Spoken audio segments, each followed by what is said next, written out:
It's Tuesday, y'all, and I'm Del Shores. And I'm Emerson Collins, and you're watching The Del and Emerson Show. Straight talk. Real gay.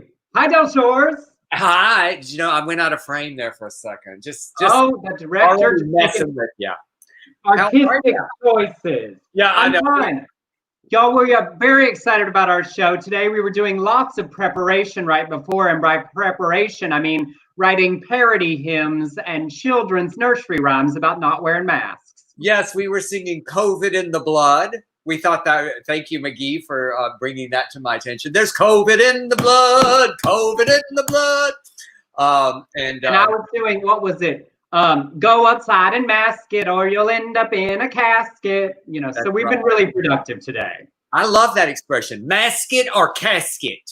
Mm-hmm. Sounds like definitely something one of your plethora of characters would say. Well, hi everybody, and welcome to the show. Whether you're watching us on Facebook or on YouTube or on Periscope, on Twitter, welcome. We're glad to have you. Please share the broadcast with your friends. Don't hide us on your computer like a dirty little porn secret. And you can type comments and questions, and we'll see them. And if we like them, we'll address them. And if not, we'll skip them. Oh, and yes, and we have I like how you grab those participation things. We've got one of those today. That'll be fun. That's right. So what's going on, Emerson? Tell me. I mean, there's so much nonsense. I don't even want to get into the bar hearings from this morning. I just want to talk about yesterday how Trump said that trending negative topics about him should be illegal. Oh yes, he also got jealous of Fauci throwing out that ball and lied about being invited. I just don't understand. It's like, I got invited, yeah, but I'm not going to be able to do it. It's too much things going on with COVID. I'm not going to be later in the season. I'll do it. I appreciated Fauci's terrible attempt because if I were asked, I would politely decline. Yeah, well, yes, I know. It looked like us. It looked like us trying to. I'm a definite reinforcement that stereotypes come from somewhere. It's my daddy years ago. I was when I was acting. My dad and mom came out here. It's very few times my dad came out to visit, and I happened to get an audition for some baseball show. And it required you to be able to play baseball. And at that point in my career, I would do anything to get those auditions. I mean, lie about riding a horse, whatever. And my dad took me out to a park. We went to the Big Five and bought a bat and a glove. And my poor daddy, he was such an athlete. Even in his older years, he was so good. And he said, Delford, I just don't think that you're going to pull this off. He said, you look like a widow woman chopping wood. I mean, it's important to be honest with your children. My poor parents, I tried every sport. I played basketball at church. I played soccer for a season, and I would just run real fast on the side of the field, far away from the ball, and I could get down there before everybody else, but please don't kick it to me. Now, I was good at baseball up through machine pitch, but the very first time it was a person throwing a ball at me, I didn't hit a single ball that whole year. Did you just duck? I was always wanting just to duck. I also got glasses that summer, so I think those might have been connected, but I was too traumatized to try again. Oh, it was so traumatic. And don't even get me started on playing freshman football that year. I was scared the entire season, just scared to death. When I was in middle school and they taught you football, you had the option of learning flag football or going to play kickball. And me and like 6 boys and all the girls played kickball. I didn't learn the rules to football till I was in college. Yeah, I think I'm with you there. So, well, also we've got Melania doing, a redecoration on the Rose Garden. I just was like, I guess that Be Best thing is just doing so well. That bullying platform, she just can take a break. And, yes. I don't know why Lynn Anderson just came into my head. I beg your pardon. I never promised you a rose. We don't have to pay for that, do we? Well, Melania did. She promised you a rose garden. Yes. Apparently, she's been redecorating like half the White House. She redid the bowling alley, a couple other rooms with like color names and things. I mean, you know, when you're a prisoner inside your own home, we redecorated. Blake bought a new table that I'm using for my show now because we're all stuck at home. I did. Redecorating is an option. And by redecorating, I mean rearranging furniture. That's what I mean. I know. Is anybody else at home redecorating? Because it's like, oh, right, I'm definitely not leaving this apartment the rest of the year. I need a new environment. Wait, Jig said, I don't throw like a girl. Girls throw much better. Jigs is one of my Jigs. He's one of our great writers in my writing class. Love him. Yep. I know. I'm doing a reading of his a wonderful play he's working on. He's doing very well with his plays. He's a wonderful writer. Well, I was going to say, Emerson, before I forget, I had a COVID test today. I went and, I can't talk about what I'm working on, but I'm working on a little thing that they very safe. They're very, very strict with everything. And I had to go drive up in my car, get out, and they swab your nose a little bit and swab your other. And it was a rapid COVID test. It's on my Instagram. The results were negative, and I'm good to go. So I feel like I've been doing some things right, protecting. Was it a short swab, or was that one where they like tickle your brain? No, it was a short one. It was like right up to mid nostril. They said 2 centimeters. I said, I don't do metrics. I just don't. So it was like midway. The first one it felt kind of good. It was like, oh, that feels kind of good. Like when you put in a Q-tip and you wiggle it around, it feels really good. But the second one hurt just a little bit, but not bad. I mean, come on. I've had cortisone shots in my shoulders for years now. So. I was about to say, once you've done an anal swab, something up your nose isn't so difficult. Say something else, but Leanne asked, when can you tell us what you're working on? It'll be a little while, right? Yeah, it's going to be a little bit. Yeah, it's one of those things where you have to sign an NDA and you can't talk about it. And, this is the most I can talk about it, but it's fun. It's just a fun little project. It's not one of mine, but it's a thing that we're grateful for. Yeah. And while you're busy with that, I have a little self-promotion to finally do. Blake and I are doing a Zoom show this Saturday. The Public Theater of San Antonio reached out to us. Hold on, I'm seeing if I can walk and put this up at the same time. And asked if we would do a 45-minute Zoom cabaret show for their theater. And so we are doing a show called I Dreamed a Dream Girl on Saturday night at 5:30 Central, 7:30 Pacific. It's only $5. You can go to the Public Theater of San Antonio's page. I'm also putting the link in the chat right now.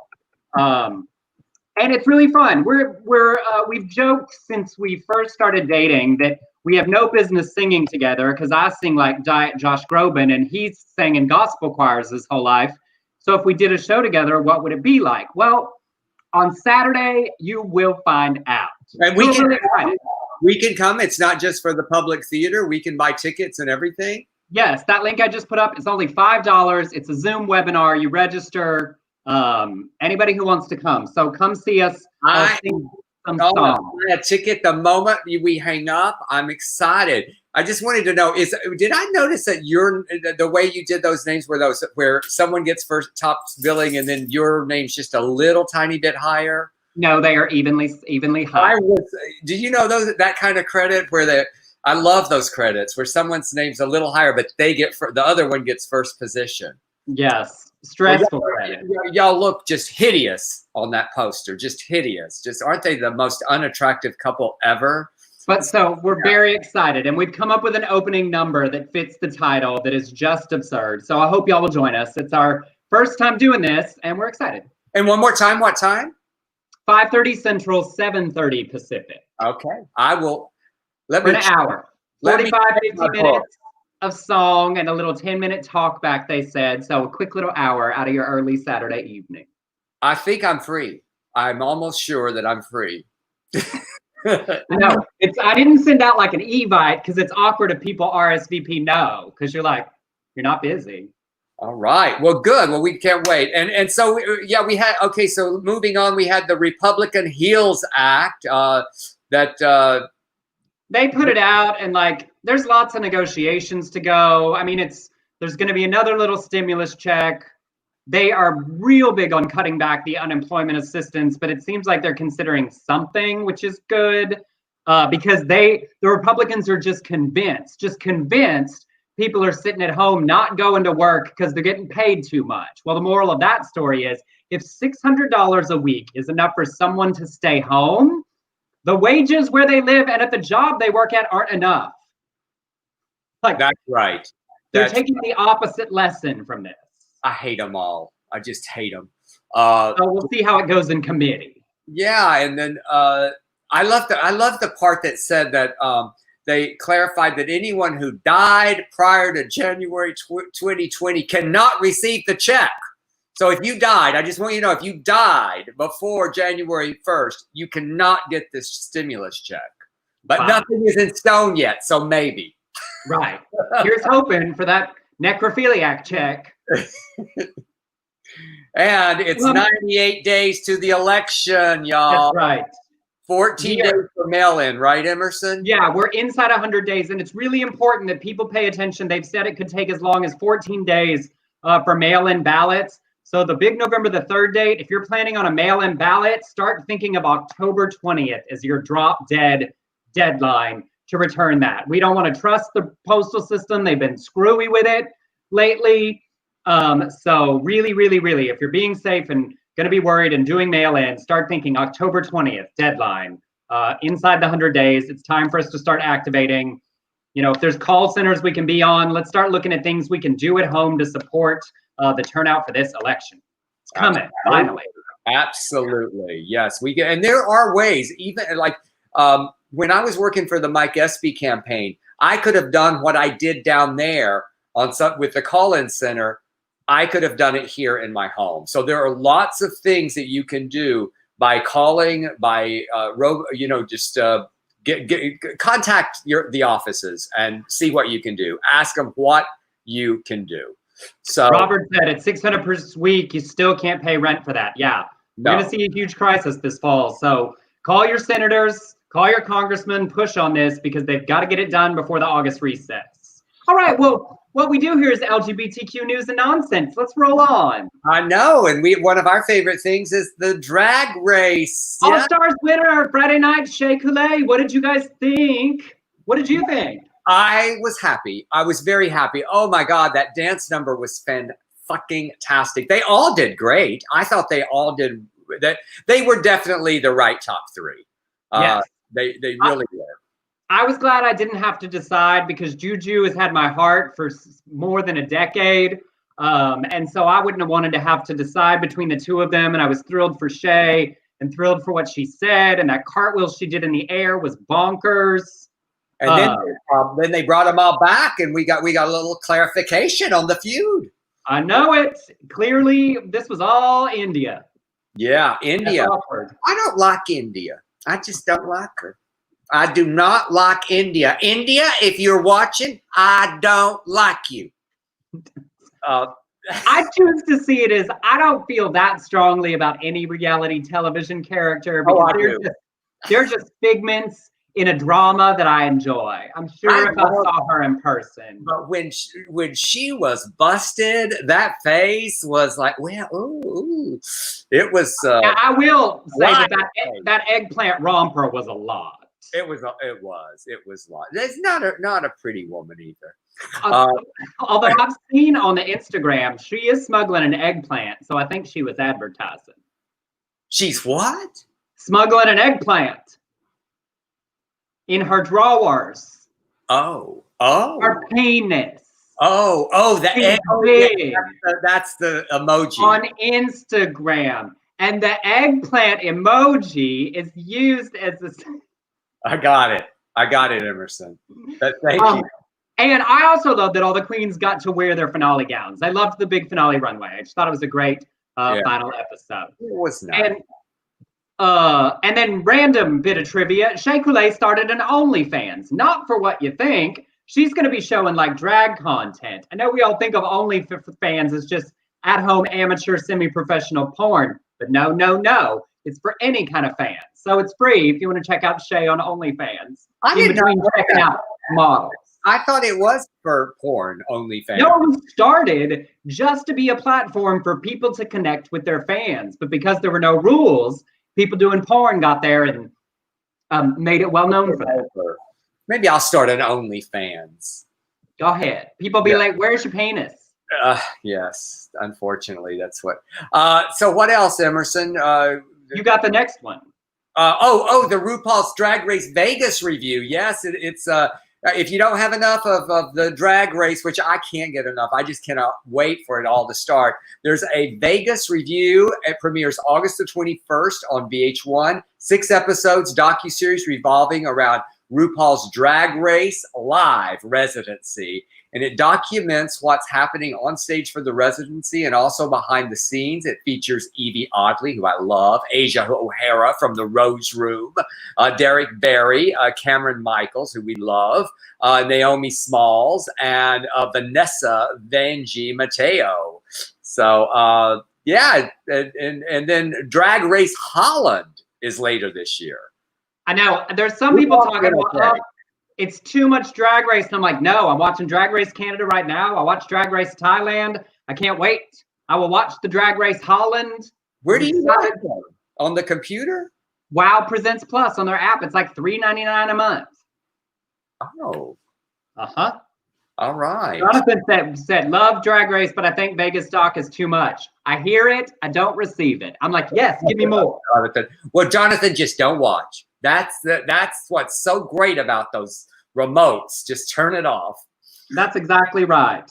All right, rolling on. I'm trying a new thing where for people who watch the show later and aren't live to see the websites in the comments where I have banners. So look at you getting in fun Pride news, a new Pan-African virtual Pride has been announced. Pride Afrique, and it will be a live 3-day event to show the bustling, multi-layered, chaotically explosive reservoir of African queer narratives that the world ignores. It'll be broadcast in 4 languages and tell the 3-dimensional stories of African queer persons at home and in the diaspora. David Nana Ikpo, a Nigerian lawyer, novelist, and event organizer, says, the global media has been flooded with narratives of a completely homophobic and hopeless Africa. We are never in the news or in discussions until there is a Hollywood script of dusty, poverty-stricken, hungry Africa where queer men are only ever lynched, queer women are children, professionals, healers, artists, parents are invisible and erased. The goal is to provide a global platform for marginalized African queer voices via story-weaving sessions featuring themes of intergenerationality, of same-sex love, gender transgression, queer parenting, and interfaith queer revolution. So Pride Afrique will be a live 2-hour daily event beginning at 1 p.m. Eastern, August the 14th through the 16th, all 3 days, and it can be accessed through Pride Afrique's website, which is in the ticker at the bottom right now. Yes. And speaking of COVID, a new study from Vanderbilt University of nearly 2,000 LGBTQ people shows gay and bi men are reporting significant changes in their sex lives during the health crisis. 9 out of 10 had no sex or sex with only one other partner in the past month, which the study noted for many was a substantial decrease compared to just before the pandemic.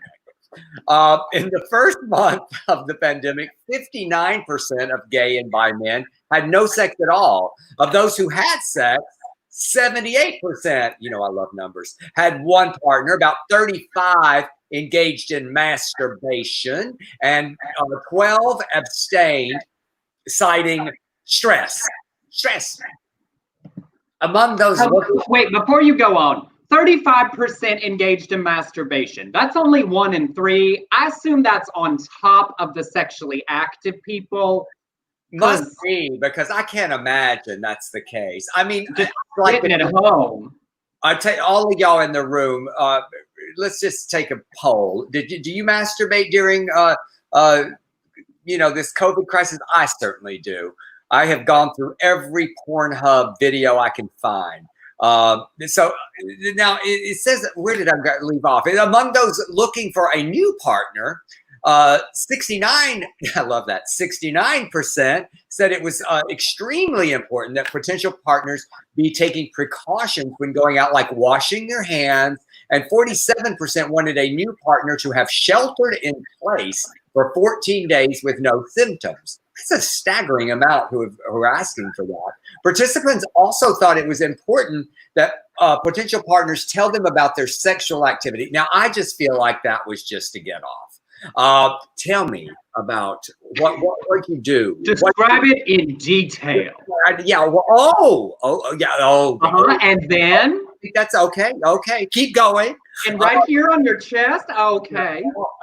And what did now? Was that with one or two people or okay? So anyway, there were non-disclosure of COVID-19 symptoms were a major concern. 11% reported having a flu-like illness in the prior month, but only 39% of those symptoms disclosed this information of a positive diagnosis to partners. That's really not good.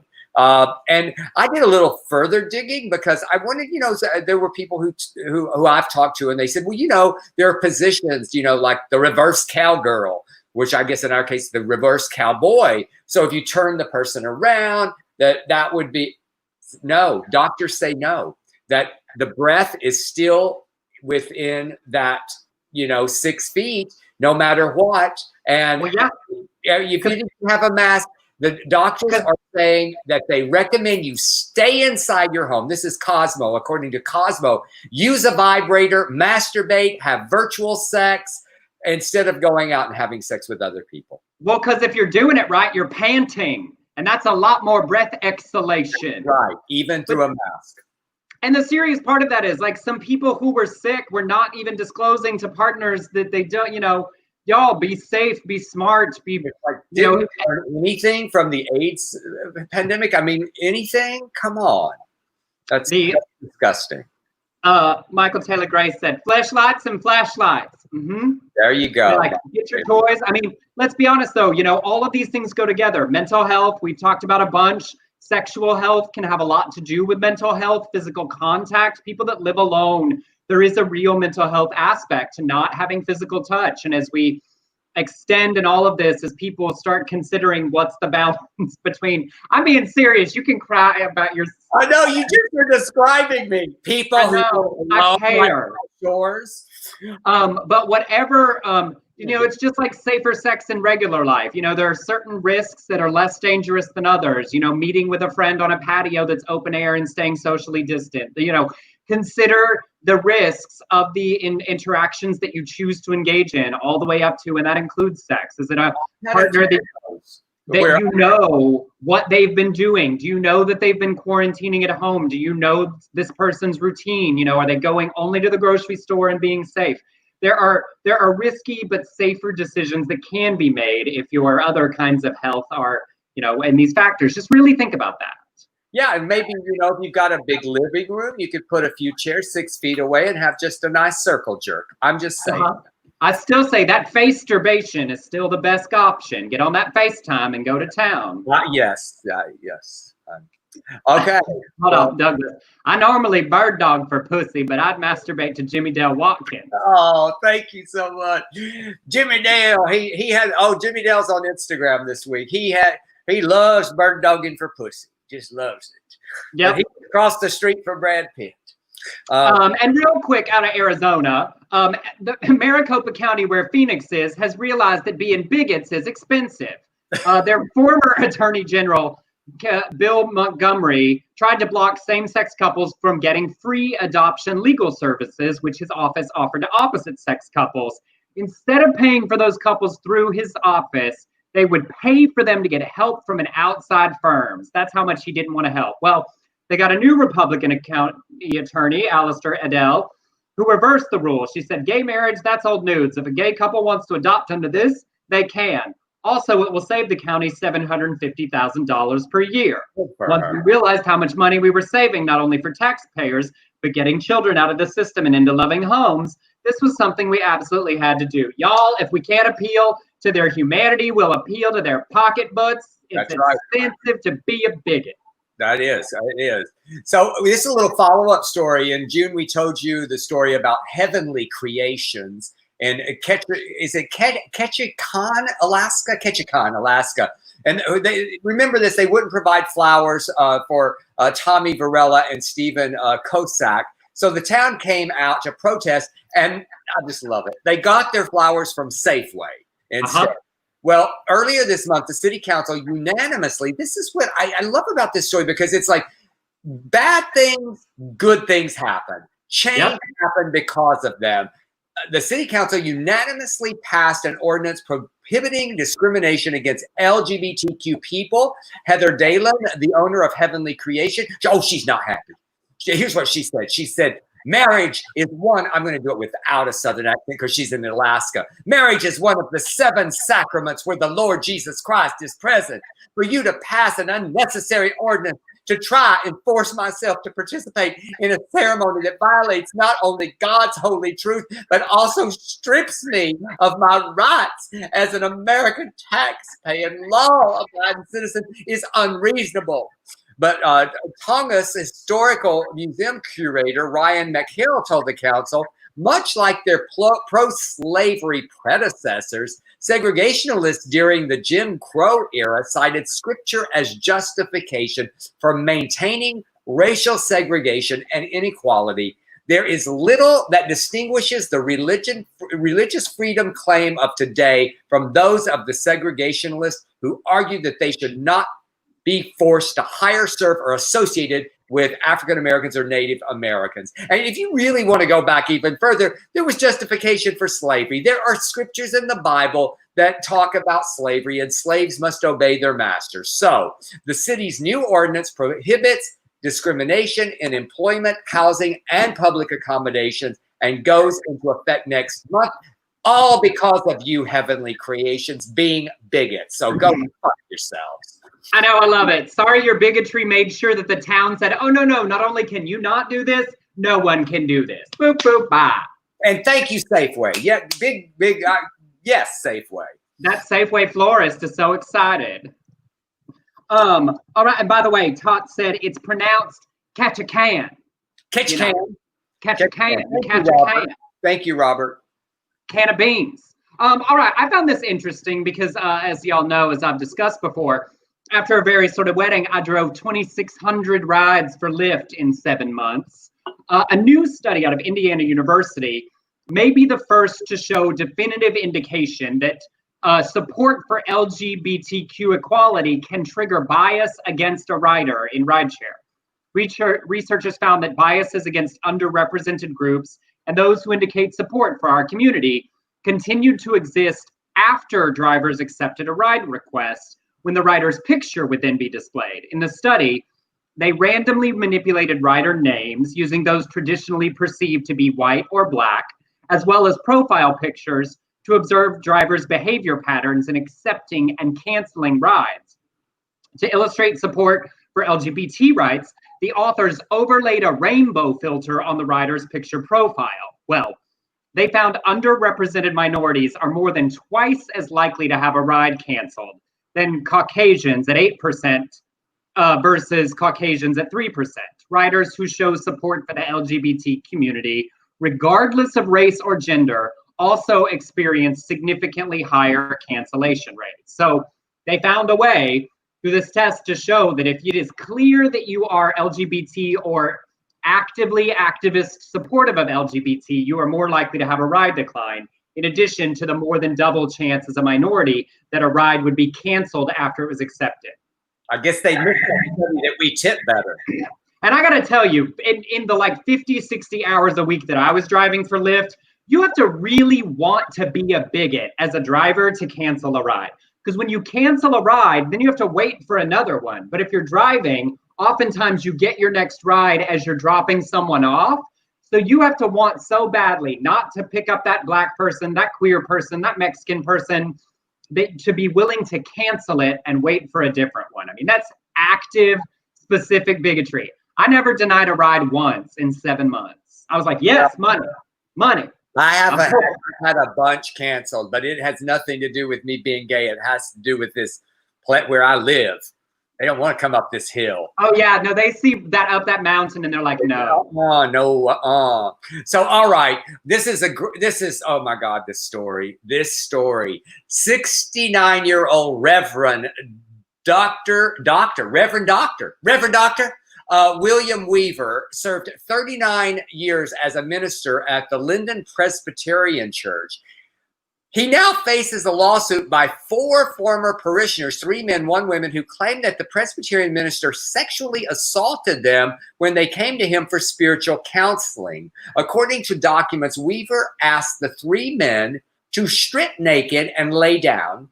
He would then place an angel coin on their heads, as well as sacred stones on their hands and ankles before performing oral sex on them.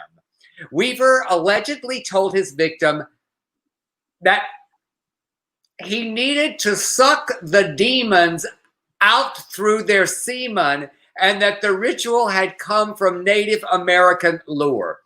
At least one victim also reported Weaver kissing him on the mouth during the ceremony. A subsequent investigation by the Presbytery had already found ample evidence of misconduct, enough so that it removed Weaver from his post at Linden. And here was his punishment. They relocated him in a retirement community so he could suck old dick.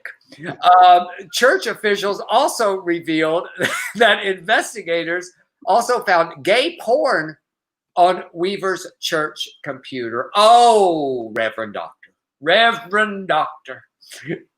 Okay, first the serious. This man assaulted these people under the guise of spiritual protection, and that's genuinely horrible. I know. That said, sir, get on an app. Why are you telling people you're going to suck the demon semen out of them? Like someone's not going to figure out that maybe that's not biblical. I don't remember that from Habakkuk.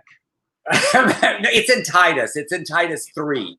I thought it might be Philemon. You know, I never read those ones at the end before you get to the end of the world. I just didn't get to those that often. Those 1 chapter books, you know, like I don't think there is a Titus 3 if I'm not so. Poppy, Miss Poppy said, I've sucked a few demons in my day, blessed. Well, yes, but by choice. Yes. I've never had anybody tell me that though. I would, you know, I'm gonna suck the demon out of you. Also, I mean, was he bisexual? Because there is a woman in this case. Yeah, they didn't say much about her. They didn't say what she did. They did. But it reminds me, we're running a little behind. I can't tell a long ass story. Well, but let's tell the one that's relevant, because that weird doctor press conference that Breitbart, you know, and that new thing that happened yesterday with that one doctor, pediatrician, saying she's curing COVID with that hydroxychloroquine. The backstory on her came out today, and she's done sermons about demon semen, demon sperm, and might be a little bit off her rocker as well. I was like, there's a lot of demon sperm stories in the world today. Did you see that? I didn't see that part of it. I saw the story about that. It was, you know, there was some fabrication with these doctors, right? Well, like, one of them's an optometrist. You know, it was like a new, the organization had been formed 11 days ago. I'm going to stick with the doctor consensus on my personal decisions. But this one that the clip was going around about today, it was like she's one of those like sort of preacher doctors, I guess. And yeah, she's preached about, you know, the dangers of demon sperm. And, you know, I just wonder, does that mean it, you know, tastes bad? Eat some pineapple.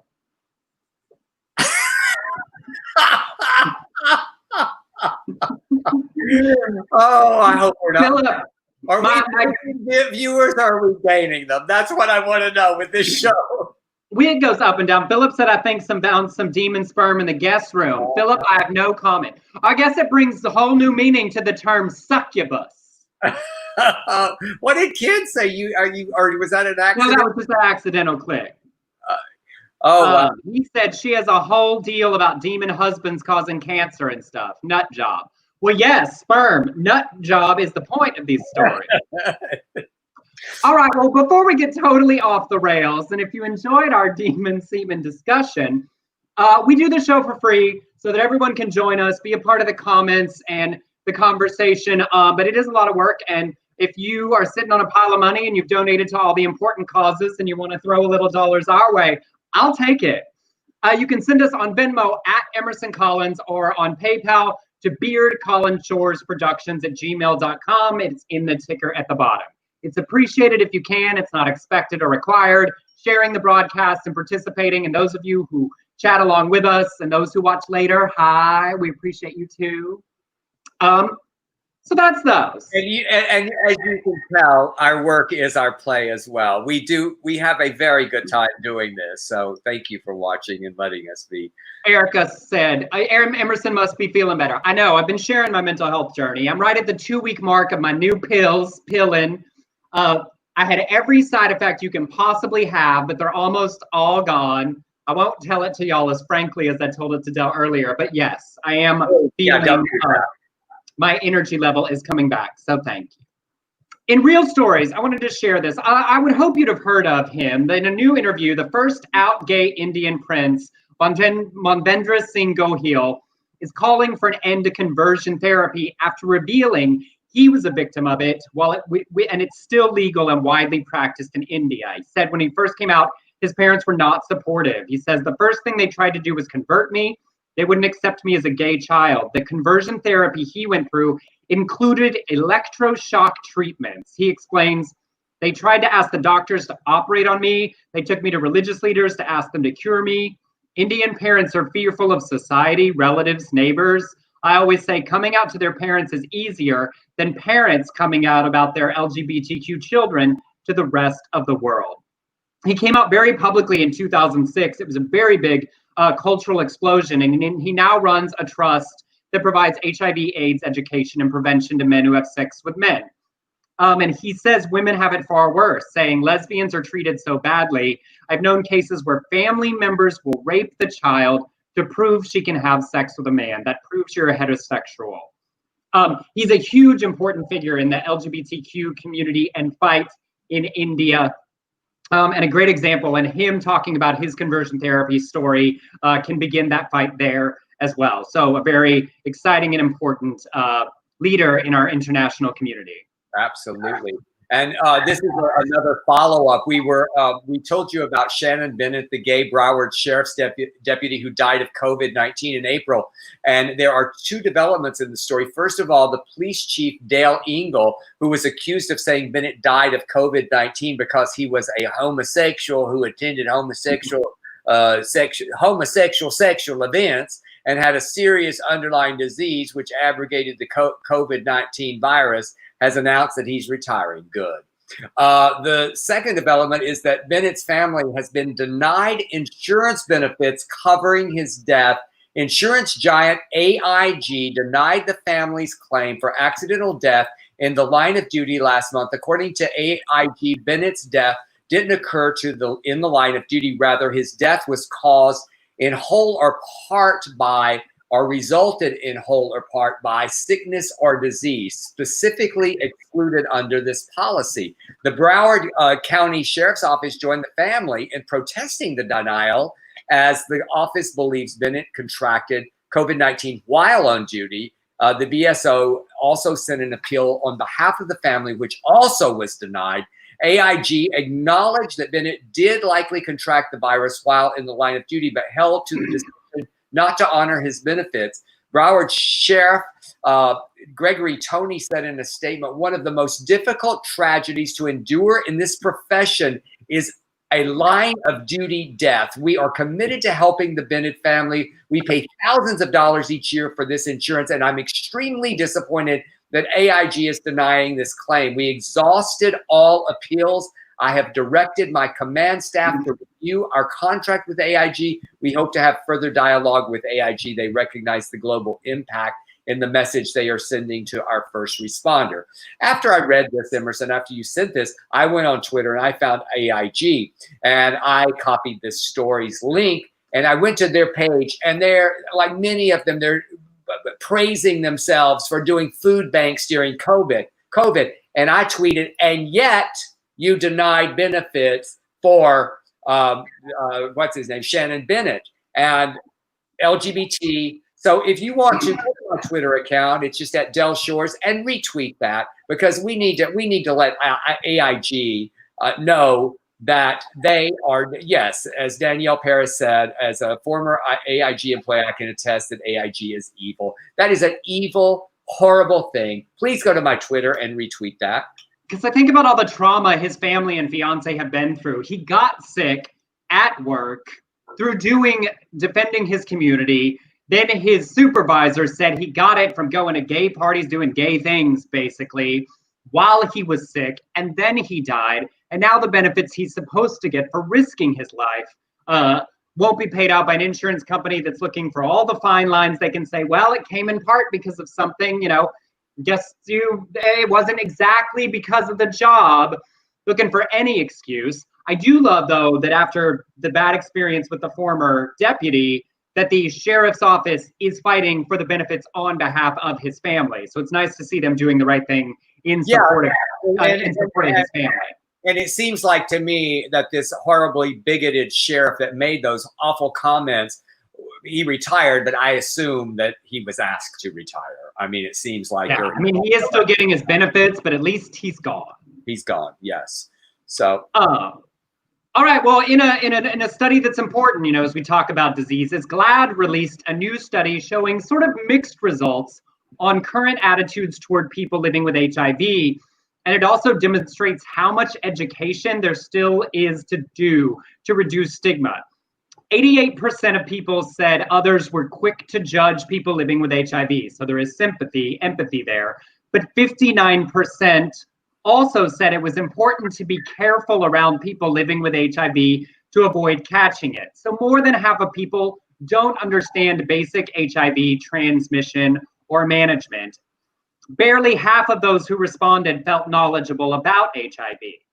So non-LGBTQ responders were very optimistic about those living with HIV and were equally supportive of education and prevention measures. They polled at 90% or higher when asked if information should be easily available, whether addressing HIV should be a high priority, if great strides have been made in the fight against HIV, and whether they felt those living with HIV can lead productive, happy lives. So there's a lot of positive things there. But on the stigma end, which is the part that actually really affects people living with HIV versus people understanding transmission, 56% of non-LGBTQ people said they would feel strongly or somewhat strongly uncomfortable with a doctor or medical professional living with HIV. 45% of LGBTQ people shared similar views, only 10% less. Those levels of discomfort existed across a series of important professions. Teachers, 29% LGBT, 34% regular population. Barbers or hairstylists, 39% LGBTQ, 51% other. So there's some real growth and positive attitudes toward progress, but a lot of lack of basic understanding so far that is borne out by a lot of discomfort in close proximity. So it's a little bit to me, benign racism. They're not the same, but oh, I don't mind Black people, I just don't want them in my neighborhood. Oh, people living with HIV can live a great life, I just don't really want them, being my doctor. It's like a stair-step progress of bias that we still need to overcome in better education. Educate yourself. It's truly amazing how many people are not educated and know the realities of where we are now, how far we've come. And it's not like there's, it used to, he goes, well, there's all this unknown. Yes, with COVID right now, there's a lot of unknown. There's not unknown here. We know. Yeah. And how the medications work. Undetectable means untransmissible. That part of education should be a part of basic HIV education because it diminishes the fear, which is what creates bias against people living with HIV. So education reduces stigma. And we've got the 1 million moms who are really 102,000. I was going to say, did you check today? They've stalled out at 102,000 on Facebook. They're at it. They're after Hallmark again, because Hallmark announced that the network would include an LGBTQ character in their upcoming slate of 40 new Christmas movies. We got to get on that Christmas movie, Emerson.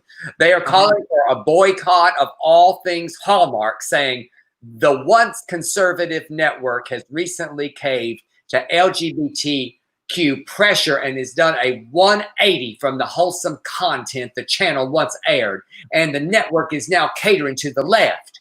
The Hallmark Channel was once one of the remaining channels that families could watch without being bombarded by politically correct, I love that, politically correct commercials. That's because that's not good to be politically bad, very bad. And the LGBTQ agenda. Family entertainment is not the outlet in which to be politically correct by forcing tolerance and acceptance of homosexuality, a sinful lifestyle that Scripture clearly deems wrong in Romans 1:18 through 28. That's 10 scriptures, y'all. I read them all earlier today. It's just, it's there. It's there. It's there. Last year, they got Hallmark to pull a same-sex ad that got reinstated. Currently, the 1 million moms, of which are actually 102,000, their petition against Hallmark only has 31,408. So they can't even get the 102,000 people to sign this fucking thing. So there you go. They've only got a third of their own members. Also, as our critic and verbalist Alonso Giraldi pointed out, that the executive responsible for pulling that same-sex jewelry commercial is no longer at Hallmark. So 1 million moms, your influence is up. So sorry.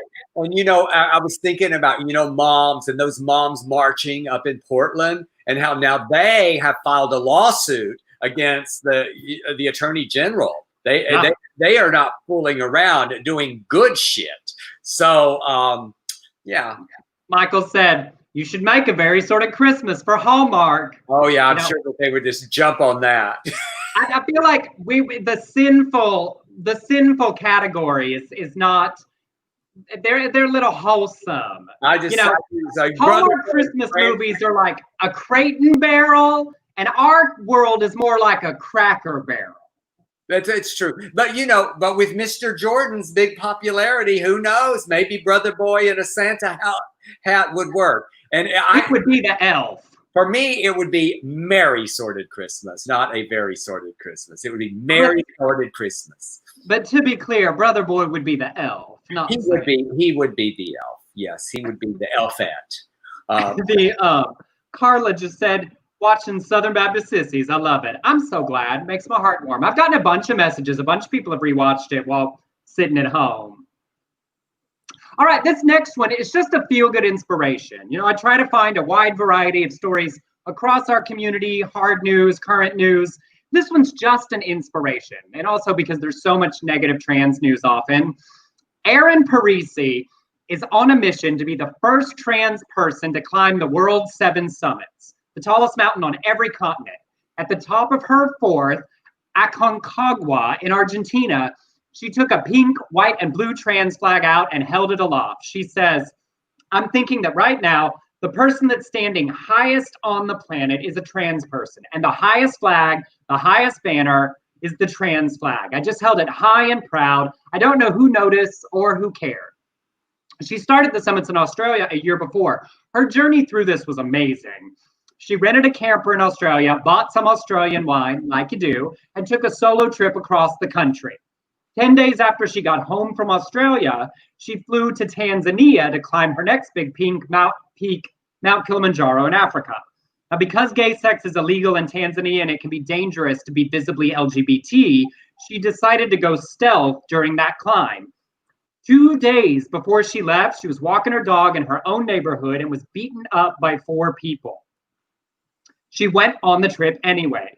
She told the same team she climbed the mountain with 7 years before that she was the female cousin of the man they climbed with and reached the top on International Women's Day.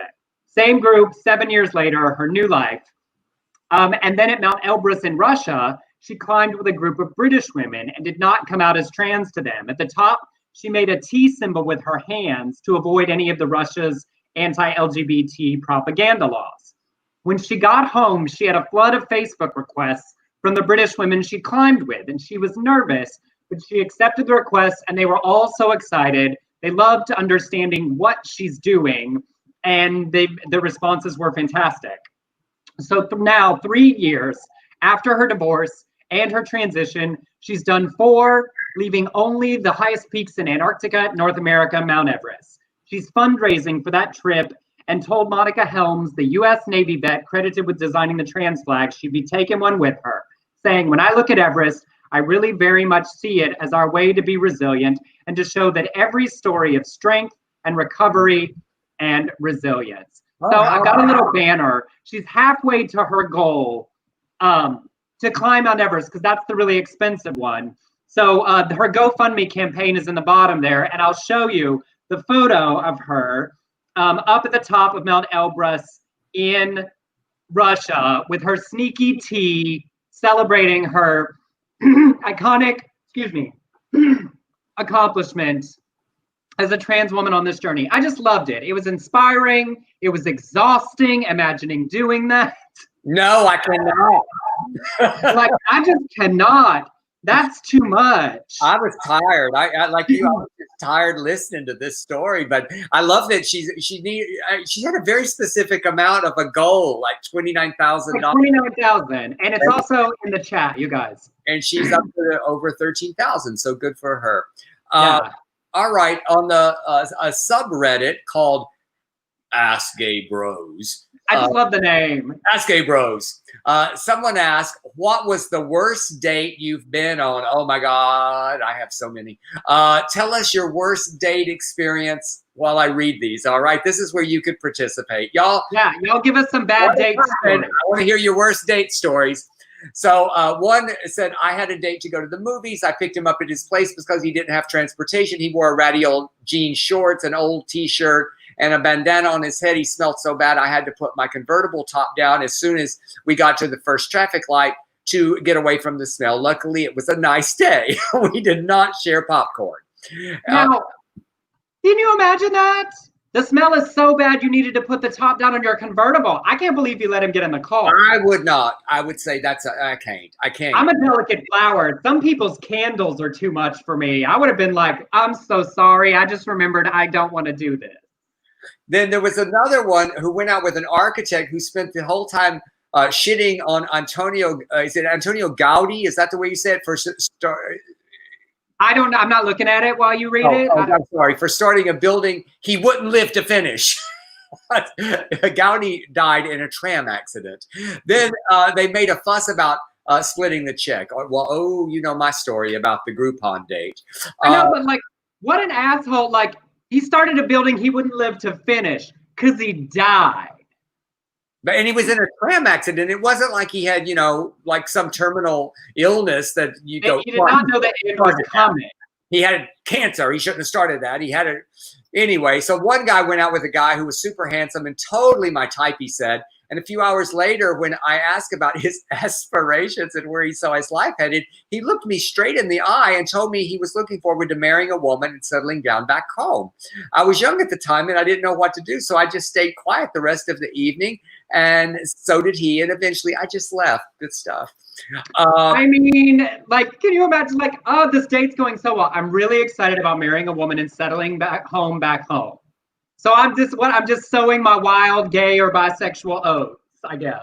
Now this last one I have a little bit of a question about. He says, we fucked, we fell asleep, we woke up. I woke up because I couldn't breathe due to the cats. Went to the hospital during the night, got an inhaler, went back to his place only to sleep on the kitchen floor because it was the only clean place in his house. And then he edited and he said, referring to the feline creature allergy, not Cats the musical. But why did you go back? I don't understand why you went back. That's what I know. You had an allergic reaction to this man's cats so bad you had to go to the hospital. Like, were you unhoused? Were you homeless? And this was a hookup for a place to sleep for the night? Like, sleep in your car. Go home. Did he leave the front door unlocked? Was he homeless? Was he living in his car? I mean, what? And how did you get back in? I do love that he clarified it was cats, actual cats. I mean, I would understand if you were allergic to Cats, the movie. because I get that. So we got any horror dates? Victor Roberts said, I broke a guy's ribs once in bed. Victor, what were you doing? Well, now, Victor, I'll have to tell you that I hooked up with a guy in Fire Island who I told this story in one of my shows. And there was a little problem with him getting aroused. I started feeling like my self-esteem was just like Nolita's in Sordid Lives. So I asked him, am I not attractive? He said, no, I think I'm having I'm diabetic, and I think my numbers are really low. He then gets up naked, takes his little kit out of his pocket, pricks his finger, and then he gasped like he said, I should be in a coma. And I'm like, fuck, I don't know what to do. I don't have any juice, Shelby. I don't know what to do. So he had a shot with him and asked me to give it to him. And then he said everything should be in working order shortly. And like 20 minutes, and I sat there and watched that digital clock for 20 minutes. And then he Where did you give him the shot? Was it his arm, his ass? And I used to, in my show, I would go, now, is that romantic or creepy? And everybody in the show would go, that's creepy. And I go, well, I was visualizing our wedding and actually toasting and saying, and then we hooked up at Fire Island, and I gave him a shot, and then we had crazy sex. But we didn't have crazy sex. That dick never got hard. He fell asleep, and then I didn't even know how to get him out of my place. Robert said, I was with a guy that was bad in bed. He pissed me off, went to sleep, he thought, until I changed the time on the clock and woke him up, telling him it was 5 a.m. and it was about 11 p.m. Just get out. You gotta go. You gotta leave. You gotta leave. I don't really have any like really great stories like that. Yeah. Mine are just like, this person was a narcissist. This person made me wait 45 minutes. I don't. Well, that there was one guy that asked me to sign one of my playbooks after. And said he said he played Ty in a production somewhere like in Indiana. And that was a very awkward moment. Well, that's much better than asking before. No, well, it messed with my head. Because he wants to do a good job to make sure you have a good time so we can ask for that. I wasn't even dressed. And he said, I know who you are. And then he pulls out this Sordid Lives playbook. And I said, well, I didn't bring a Sharpie. He All said, right. I have one final, very tragic story, particularly for our West Hollywood LGBT community. Lady Red Couture, she's most well known nationally for being the co-host of Hey Queen TV with Johnny McGovern, the original gay pimp. A week ago, she went into the hospital. She had recurring vomit cycling syndrome, and it went really badly, and she was in ICU, unconscious for 5 days. And on Saturday, Johnny thought she was getting better and was maybe going to get to leave ICU. And on Saturday morning, he shared that he got a call that she had passed. I want to share this photo because even in my time in West Hollywood, she was such a special woman, a Black trans woman, a bright light. She worked the door at Foo Bar. She worked at MedMen. Everyone who came into contact with her loved her. She just had an incredible spirit, a big infectious laugh. There is a GoFundMe for her medical costs and funeral costs to support her family. It's a big loss to our community here. We send our love to Johnny and to her family because it happened very suddenly, which makes it even harder for them as they process. So if you want to donate, if you enjoyed their show, if you're in our community, give something to take the pressure off her family as they deal with their grief in this time. Oh, I'm so sorry. I'm so sorry to hear that. So I know that was a kind of a bummer note, but we are grateful to all of you for tuning into our show. Yes, thank you so much for joining us today. We had a good time. I hope you did too. We get silly, and I think we all have to be silly during these times to get through it. Emerson, I'm truly, truly glad that you're feeling better, and I think we all are. And we did see that today in your spirit. You're a lot of fun. We are all in this together. And remember that if you're feeling alone, reach out to somebody, talk to somebody. It's okay to not feel great.